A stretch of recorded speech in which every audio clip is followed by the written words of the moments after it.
बिस्मिल्लाहिर्रहमानिर्रहीम अस्सलाम वालेकुम व्यूअर्स की हाल चाल है थोड़ा उम्मीद करदी आ तुसीं बिल्कुल ठीक हो सो रब तुहानूं हसदा रखे ते वसदा रखे। तुसीं वेख रहे हो मेरा चैनल नूर फातिमा हैप्पी व्लॉग जिसनूं लाइक करो सबसक्राइब करो ते अच्छे प्यारे प्यारे कमेंट शेयर करना बिल्कुल नहीं भूलना। व्यूअर्स है तुसीं वेख ही रहे हो सो मेरे चेहरे ते कितनी ज़्यादा स्वेलिंग है, खास तौर ऊपर वाले होंठ दे उत्ते। व्यूअर्स रात में मेरे मुँह ते कोई चीज़ लड़ गई, पता नहीं मेरे मुँह नूं की हो गया। मैं तो आखरी है मैं अज व्लॉग जो ना अपना मिस कर देना, लेकिन मैं आख्या नहीं व्लॉग मिस करने की केड़ी लोड़ है। मैं वैसे अपने व्यूअर्स नाल गल ही शेयर कर देनी है। व्यूअर्स इसका मैं काफ़ी मतलब गर्म कपड़ा करके इसकी टकोर की है, उस नाल भी नहीं ठीक होया। ठंडे पानी की भी की उस नाल भी नहीं ठीक होया। इस स्वेलिंग ख़त्म ही नहीं हो रही, पता नहीं केड़ी चीज़ लड़ गई, मैंने तो इसका पता ही कोई नहीं लगा। सुबह सुबह जो मैं उठी हाँ मेरे मुँह का यह हाल है तो मैं तो वेख के इतना ज़्यादा मायूस हो गई हाँ, मतलब ये किस तो इस तरह हो गया। हाँ जी व्यूअर्स तुसी मैनू क्यों नहीं सपोर्ट कर रहे, मेरी वीडियो थानू की अच्छियां नहीं लगदियां। मेरी भाजी रोज़ मैनू ये परेशान करती रहती है, तेरे व्लॉग कोई नहीं अच्छे होंदे, इस वजह तो तेन सपोर्ट कोई नहीं करते। व्यूअर्स तुसी मेरी भाजी नू गलत साबित करो, तुसी मैं गलत साबित करें वीडियो इंज दी होणियां ते मुड़ गलत साबित करें। मेरे व्लॉग किस तरह दे लगदे ने, मेरी भाजी जेडी हर टाइम मेरी बेइज्जती बकवास लगदे ने व्लॉग। बस मैं बोलती भी पई फिर मेरे मुँह इतनी ज़्यादा पेन होती भी, पता नहीं की चीज़ लड़ गई।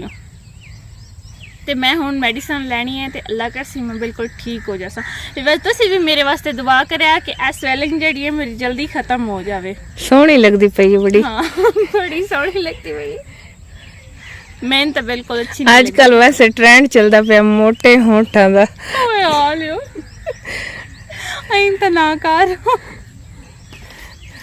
सही है तू तेरा। जी व्यूअर्स मैं वड्डण आई आई पट्ठे, पर मैनू लगन लग गई गर्मी। मैं क्या कि थोड़े जे मैं वड्डन, मैं क्या क्यों ना थोड़े जे पट्ठे वड़ लें, एक व्लॉग बना लवा, थोड़ा जिहा हौसला मिल जासी दिल नूं, फिर आके थोड़े जे वड़ ले सा क्योंकि धुप इतनी ज़्यादा हो गई है। ए वेखो पट्ठे मैं वड्डन ते बाद विच इत्थे आ गई हां छां ते। ए इतनी प्यारी छां है तो मैं इत्थे खली रही हाँ ते ए आस पास वेखो कितना प्यारा व्यू है। हाँ जी व्यूअर्स मेरे पीछे थानू नज़र आ रहे होने तेल, मैं पहले थानू विखाया क्योंकि पौधे जोड़े हैं वो छोटे हैं तो हुण उन्हां ते वाइट कलर के फुल लगे हैं तो डोडियां भी छोटियां छोटियां लगी हुई हैं ते उन्हां दी जे हुण लगना शुरू होंदे पैन, हुण लगदे पैन, थोड़े थोड़े लगे हुण, थोड़े थोड़े लगने, डोडियां भी हुण अजे होंदी। बिल्कुल सही है, ठीक हो गया व्यूअर्स। मैं हुण जाके थानू वो जेड़े है ना पौधा तिलां दा वो भी खैनी आ, चलो मेरे साथ आए। तो व्यूअर्स ये हैं तिलां दे पौधे,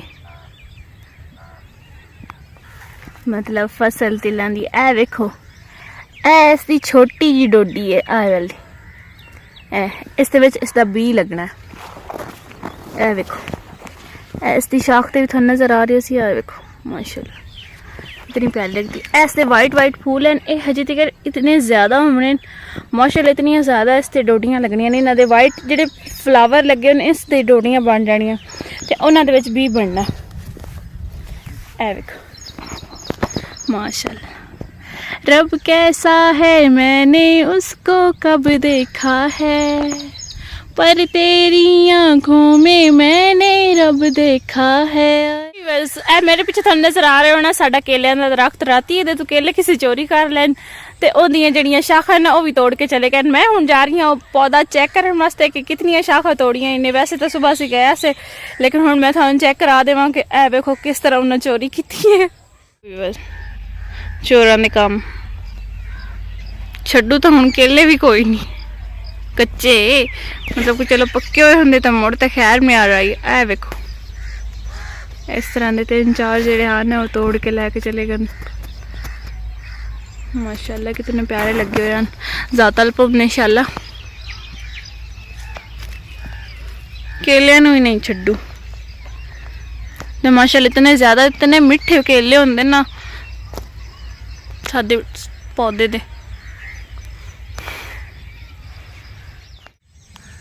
ਹਾਂਜੀ ਵਿਊਅਰਸ, ਇਹ ਜਿਹੜੀ ਛਾਂ ਦੇਖ ਮੈਂ ਬੈਠੀ ਆ ਇੱਥੇ ਬੇਸ਼ੱਕ ਹਵਾ ਨਾ ਵੀ ਹੋਵੇ ਤੇ ਇਤਨਾ ਸਕੂਨ, ਇਤਨੀ ਠੰਡਕ ਕਿੱਥੇ ਦਿਲਾਂ ਦਾ ਵੀ ਸਾਰਾ ਦੇ ਬੰਦਾ ਇੱਥੇ ਹੀ ਬੈਠਾ ਰਵੇ। ਸਾਰਾ ਦਿਨ ਬੰਦਾ ਇੱਥੇ ਹੀ ਬਵੇ ਤੇ ਮੈਂ ਤਾਂ ਜਾ ਮੰਜੀ ਚਾ ਲਿਆ ਤੇ ਇੱਥੇ ਗੱਤ ਕੇ ਤੇ ਬੈਠੀ ਰਹਾ ਤੇ ਮੈਂ ਜਾਊਂ ਜਾ ਕੇ ਕੋਈ ਕੰਮ ਸ਼ਮ ਕਰਨੀ ਆ ਤੇ ਰੋਟੀਆਂ ਬਣਾਉਣੀਆਂ, ਨਾਸ਼ਤਾ ਬਣਾਉਣੀ ਤੇ ਤੂੰ ਇੱਥੇ ਹੀ ਸਕੂਨ ਲਾਓ। ਤੇ ਕੋਈ ਨਾ, ਤੂੰ ਆ ਵੇਖ ਮੇਰੀ ਜੁੱਤੀ ਦਾ ਕੋਈ ਜੁਗਾੜ ਲਾ, ਆ ਵੇਖ ਸਾਰੀ ਤਰੁੱਟ ਗਈ ਏ। ਇਹਦੇ ਤਾਂ ਹੁਣ ਕੋਈ ਮਸਲਾ ਆ ਵੇਖ ਨਾ, ਸਾਰੀ ਅੰਦਰੋਂ ਵੀ ਤਰੁੱਟ ਗਈ ਹੈ। ਚਲੋ ਇਹਨੂੰ ਕੋਈ ਪੱਟੀਆਂ ਛਟੀਆਂ ਲਾ ਤੇ ਸੇ ਤੇ ਗੁਜ਼ਾਰਾ ਚਲਾ ਫੇਰ ਲਾਲ। ਇਹ ਤੁਸੀਂ ਸਾਰੇ ਇੱਕੋ ਜਿਹੇ ਨਹੀਂ? ਤੁਹਾਡਾ ਜਿਹੜਾ ਸਹੁਰਾ ਹਾਈ ਉਸ ਪਤੇ ਅਗਲੇ ਤੇ ਹਮਜ਼ਾ ਛੱਤ ਤੇ ਚੜਿਆ ਹੋਇਆ ਕਿਚਨ ਵਾਲੀ ਤੇ, ਉਹਨੂੰ ਪਤਾ ਕੋਈ ਨਹੀਂ ਹਮਜ਼ਾ ਹੈ ਕਿ ਕੌਣ ਹੈ। ਵੀ ਬਸ ਹਮਜ਼ਾ ਦੇ ਦਾਦਾ ਆਂਦੇ ਬਈ ਉਹਨਾਂ ਨੂੰ ਪਤਾ ਕੋਈ ਨਹੀਂ ਛੱਤ ਤੇ ਹਮਜ਼ਾ ਹੈ ਕਿ ਕੋਈ ਹੋਰ ਬੱਚਾ ਹੈ। ਥੱਲੇ ਖਲੋ ਕੇ ਆਂਦੇ ਵਾਹ ਅੱਲਾ ਤੇਰੀ ਸ਼ਾਨ, ਛੱਤ ਤੇ ਖਲੋਤਾ ਕਿਹੜਾ ਬੇਈਮਾਨ। ਇਹ ਹੁਣ ਬਾਜੀ ਦੀ ਵੀ ਉਹੀ ਗੱਲ ਹੈ। ਇਹ ਵੇਖ ਨਾ ਮੇਰਾ ਦੁਪੱਟਾ ਵੀ ਫਟ ਗਿਆ, ਇਹ ਵੇਖੋ। ਹਾਂਜੀ ਵੀਵਰਸ, ਤੁਸੀਂ ਮੈਨੂੰ ਅੱਜ ਕੱਲ ਸਪੋਰਟ ਨਹੀਂ ਕਰ ਰਹੇ ਤੇ ਮੇਰੇ ਘਰ ਦੇ ਮੈਨੂੰ ਮਨਾ ਕਰਦੇ ਪੈਣ ਕਿ ਤੂੰ ਇਹ ਕੰਮ ਛੋੜ ਦੇ, ਵਲੌਗ ਬਣਾਉਣਾ ਬਿਲਕੁਲ ਹੀ ਛੋੜ ਦੇ। ਵੀਵਰਸ, ਅਗਰ ਤੁਸੀਂ ਮੇਰੀ ਸਪੋਰਟ ਕਰਸੋ ਤਾਂ ਮੈਂ ਤੁਹਾਡੇ ਨਾਲ ਜੁੜੀ ਰਹਾਂ ਹਮੇਸ਼ਾ ਵਾਸਤੇ। ਵੀਵਰਸ, ਤੁਸੀਂ ਮੇਰੀ ਫੈਮਿਲੀ ਦੀ ਤਰ੍ਹਾਂ ਹੋ। ਅਗਰ ਤੁਸੀਂ ਮੈਨੂੰ ਸਪੋਰਟ ਨਹੀਂ ਕਰਨਾ ਤੇ ਹੋਰ ਕਿਆ ਕਰਨਾ ਹੈ। ਮੈਂ ਆਪਣਾ ਹਰ ਇੱਕ ਗੱਲ, ਹਰ ਇੱਕ ਵਲੌਗ ਮੈਂ ਤੁਹਾਡੇ ਵਾਸਤੇ ਬਣਾਉਂਦੀ ਹਾਂ ਤਾਂ ਕਿ ਮੇਰੇ ਵੀਵਰਸ ਜਿਹੜੇ ਹਨ ਮੇਰੇ ਤੋਂ ਖੁਸ਼ ਹੋ ਸਕਣ। ਤੇ ਵੀਵਰਸ, ਤੁਸੀਂ ਵੇਖ ਰਹੇ ਹੋ ਮੇਰਾ ਚੈਨਲ। ਮੇਰੇ ਚੈਨਲ ਦਾ ਤੁਹਾਨੂੰ ਵੈਸੇ ਪਤਾ ਹੋ ਸੀ, ਮੇਰੇ ਚੈਨਲ ਦਾ ਨਾਮ ਹੈ ਨੂਰ ਫਾਤਮਾ ਹੈਪੀ ਵਲੌਗ, ਜਿਸ ਨੂੰ ਤੁਸੀਂ ਲਾਈਕ ਕਰਨਾ ਹੈ, ਸਬਸਕ੍ਰਾਈਬ ਕਰਨਾ ਹੈ ਤੇ ਅੱਛੇ ਪਿਆਰੇ ਕਮੈਂਟ ਤੇ ਸ਼ੇਅਰ ਕਰਨਾ ਬਿਲਕੁਲ ਨਹੀਂ ਭੁੱਲਣਾ। ਤੇ ਅੱਜ ਦਾ ਸਾਡਾ ਵਲੌਗ ਹੋ ਗਿਆ ਕੰਪਲੀਟ। ਇਨਸ਼ਾਅੱਲਾ ਸਵੇਰ ਨਵੇਂ ਵਲੌਗ ਦੇ ਨਾਲ ਮੁਲਾਕਾਤ ਹੋਸੀ ਤੁਹਾਡੇ ਨਾਲ। ਮੈਂ ਤੁਹਾਡੀ ਆਪਣੀ ਨੂਰ ਫਾਤਮਾ। ਅੱਲਾ ਹਾਫਿਜ਼।